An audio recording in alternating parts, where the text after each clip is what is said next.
Hello and welcome to Inside the Americas on France 24. I'm Delano de Souza. Coming up on the show this week, Venezuela's opposition leader gets stripped of his immunity. Juan Guaido says the move from those loyal to Nicolas Maduro has left him undeterred. Brazil's new Minister of Education ruffles feathers after he proposes school children recite the president's campaign slogan each morning, but not everyone on the ground is up in arms. And 35 years after his death, MARVIN GAYE fans have something to celebrate. The so-called Lost album sees the Motown star pursuing the political direction he'd taken after what's going on. But first, he's not yet officially announced his candidacy for president, but Joe Biden's comeback to the political arena has already been met with some resistance. Two women have come forward accusing the former vice president of inappropriate behavior. Biden was known for his public affection on women and girls, but things have changed since the arrival of the Me Too movement. Mere innocent shows of affection, or a pattern of exploitative behavior. A second woman has now come forward saying that Joe Biden subjected her to uninvited and inappropriate touching 10 years ago. He came over and he just slid his hands behind my neck and pulled me close. What's going on? Are we about to kiss? Are we going to make out? And our noses touched, and then he rubbed noses with me for 10 seconds, 15 seconds. This just days after Nevada politician Lucy Flores published an article in which she says Biden kissed her on the back of the head in 2014. The allegations come at a crucial moment for Biden, with many convinced the former vice president is about to announce plans to run for the Democratic presidential nomination. Allies have been quick to rally round. Susan Rice, a national security advisor to Barack Obama, has tweeted that Biden is a dedicated ally and defender of women. And Me Too activist and actress Alyssa Milano says she believes that Biden has never intended to make anyone uncomfortable. Biden's spokesman, meanwhile, has blamed the dark recesses of the internet for trying to paint various images of Biden embracing friends and colleagues as examples of untoward behavior. In this post-Me Too era, some women's groups believe Biden's alleged behavior tarnishes him indelibly. House Speaker Nancy Pelosi, however, believes nothing has yet come up that might disqualify Biden from running for president, although she has urged him to join the straight arm club and keep his distance from now on. To Canada next, where Prime Minister Justin Trudeau has ousted two former ministers from the ruling party. This following their accusations of political meddling in a corruption investigation has thrown Trudeau's election into doubt. The House of Commons Justice Committee released messages and a secret recording from former Attorney General Jody Wilson-Raybould. Trudeau said the fact that a politician secretly recorded a conversation with anyone was unconscionable. Next, Venezuela's opposition leader has been stripped of his immunity. The move now paves the way for Juan Guaido's eventual prosecution and arrest. The 35-year-old allegedly violated a travel ban while under investigation in order to drum up support for the oust of Nicolas Maduro. Guaido has been recognized as Venezuela's interim president by a number of states, and he says the move to strip him of his immunity has left him undeterred.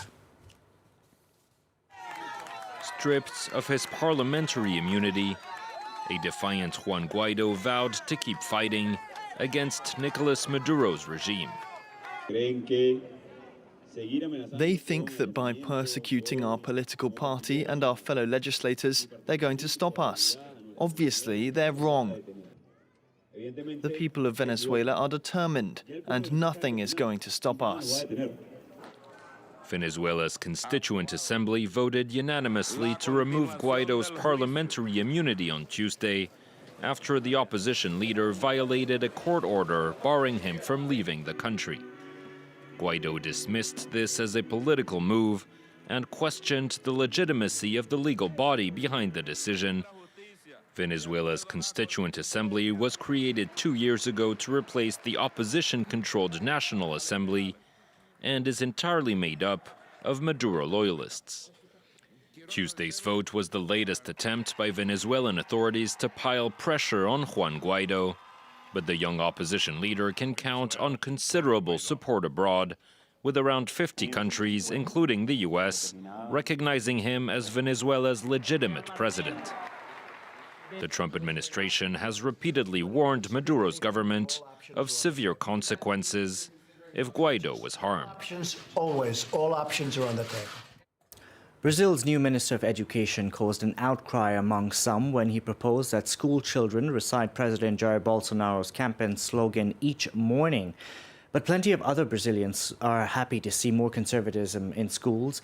They are followers of a movement close to the Bolsonaro administration and to evangelical churches, which claim to be fighting indoctrination in public schools after too many years of leftist government.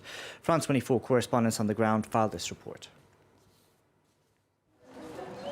On the outskirts of Brasilia, in this public high school, for a month it's been the military police who monitor the start of classes. Dozens of armed police oversee the students and make them follow the same ritual each morning.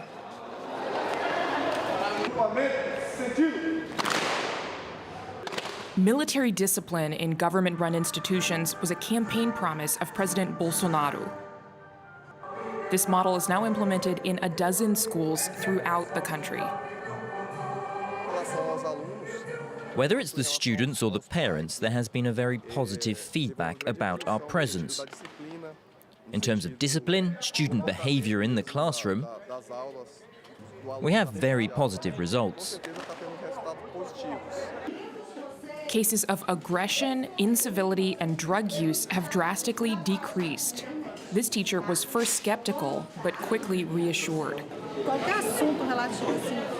Any discussion about the content of the curriculum, the topics covered, we talk about it with the teachers. There is no interference of the military. The calls for order and discipline come from a movement called Schools Without Political Parties, which has close links to evangelical churches and the new Bolsonaro government. For now, the army does not interfere with curriculum, but parents do. Here's an example of a lesson we've denounced.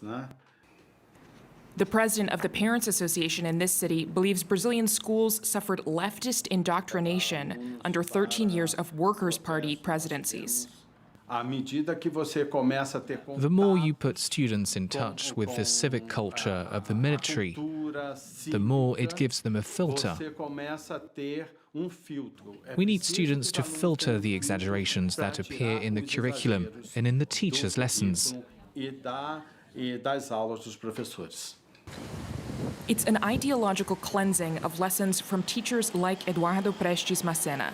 He teaches music in Rio, and his father was a political exile during Brazil's dictatorship. He wanted to tell his father's story to students, but their parents denounced him to school administrators for political indoctrination. When before our main focus was how to improve our students' learning, now, in addition, we must think first about how we would be able to justify our work if there is a complaint. That's what we have here. Many other teachers have also been denounced in recent weeks, most for how they discussed Brazil's dictatorship. The Rio Teachers Association worries the ideological cleansing Bolsonaro advocates in schools will bring a false revision of history. To our number of the week next, and it's 80. That's the age Marvin Gaye would have been this week. His fans received a surprising gift recently, the release of a record he recorded back in 1972. This lost album sees the Motown star pursuing the political direction he'd taken in the legendary What's Going On. Olivia Salazar-Winspear has the details. It's a legendary moment in soul music's history. What's Going On was a worldwide success, but it was originally a hard sell for Marvin Gaye when he suggested its strong political themes to his label. The singer was best known for love songs, teaming up with Tammy Terrell for hit parade-friendly duets.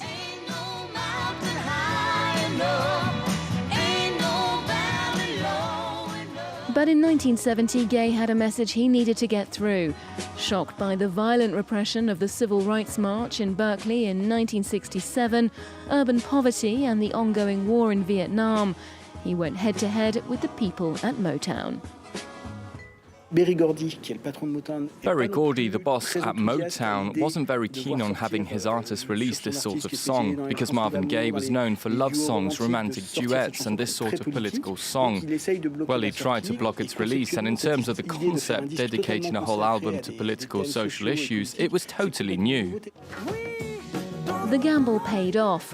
With critical and commercial success, Gaye wanted to follow up with the equally political You're the Man, calling for more spending power, more employment and fewer taxes. But the record didn't work. Since it didn't work out, he never talked about politics again in his music. It doesn't mean he wasn't actively involved. He did loads of charity concerts, but he never took a stand so openly after that.